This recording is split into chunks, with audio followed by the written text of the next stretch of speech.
ఎరా లిఖిత్, మొన్న నువ్వు చెప్పావు కదా నాన్నగారు, ఏంటి నాన్నగారు కాలుతున్నా, మనం డిమార్ట్కి వెళ్ళినప్పుడు కదా, డిమార్ట్ ముందు కాలుతున్నారు కదా అన్నావు కదా, ఏంటి నాన్నగారు కాలుతున్నారని. అయ్యే సీకులు అంటారు వీటిని. వీటిని చికెన్ని ఉప్పు కారం తెచ్చి కాలుస్తారు. కాల్చి అది 50 రూపాయలు 100 రూపాయలు కలిగి ఒక సీకు 50-100 అమ్ముతారు. అయితే మనం ఇంత ఇక్కడ మనం ఫస్ట్ చికెన్ తెచ్చి ఏంటి ఉప్పు కారం ఇలా నూనె వేసి కాల్చుకోవాలి. కాల్చుకుంటే టేస్ట్ బాగుంటుంది. వాళ్ళు ఏంటంటే మంచి కోళ్ళు కూడా తయారు, మంచి చికెన్ వేయరు. అందుకని నేను ఆ రోజు వద్దాను.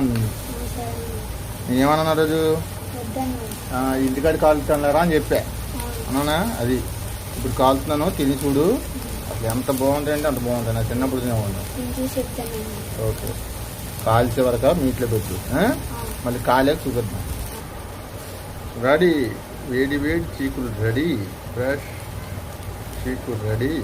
ఎలా లెక్కితో ఇప్పుడు తిని చూసి రెడీ అయిపోయి తిని చూసి ఎలా ఉందో ఒక తిని చూసి చెప్పరా. అసలు ప్లేట్ తేరా ఒకసారి, ప్లేట్ తిని చూసి చెప్తాడు. ఎలా వస్తుందిరా కలుస్తుండే వస్తుందా? ఎలా ఉంది టేస్ట్ చూసి చెప్పు. ప్లేట్ అమ్మా. ఇగో లిఖిత్ రే చూడరా ఎట్లా వస్తుంది చూడు. అసలు ముక్సు అని లిఖిత్ తీసుకొని తినమ్మ. ఈ లోపు చల్లారకు ముందు తిను. తీసుకో, ఒక ముక్కు తీసుకో. ఆ ముక్కు తీసుకొని తిను, కాలుద్ది. జాగ్రత్త, కారకుండా జాగ్రత్తగా తినాలి. కొద్దిగా కారం ఎక్కువ అనిపించినా ఏదైనా పెట్టి నిమ్మకాయ పిండుకుని బాగుంటుంది.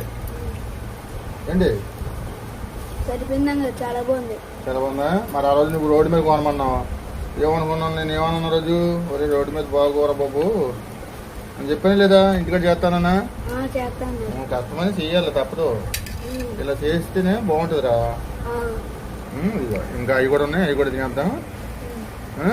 వీడియో ఆఫ్ చేద్దామా? టేస్ట్ బాగుంది కదా? అది తినేసి ఎన్ని కాదులే తిను. అన్నీ మనకి. నీకోసం జాయింట్ కూడా తెచ్చాను రా. ఇగో జాయింట్ కూడా కాలిపోద్ది. నీకు స్పెషల్ ఆ జాయింట్. ఆ జాయింట్ కర్రీ నువ్వే తినే. ఓకే, వీడియో ఆఫ్ చేసి ఇంకా తిందాం. ఫ్రీగా తినొచ్చు. వీడియో ఆఫ్ చేసాం ఇంకో శుభ్రంగా మనస్ఫూర్తిగా తినొచ్చు. సరే తిను. ఓకే, బాగుందా? సరే.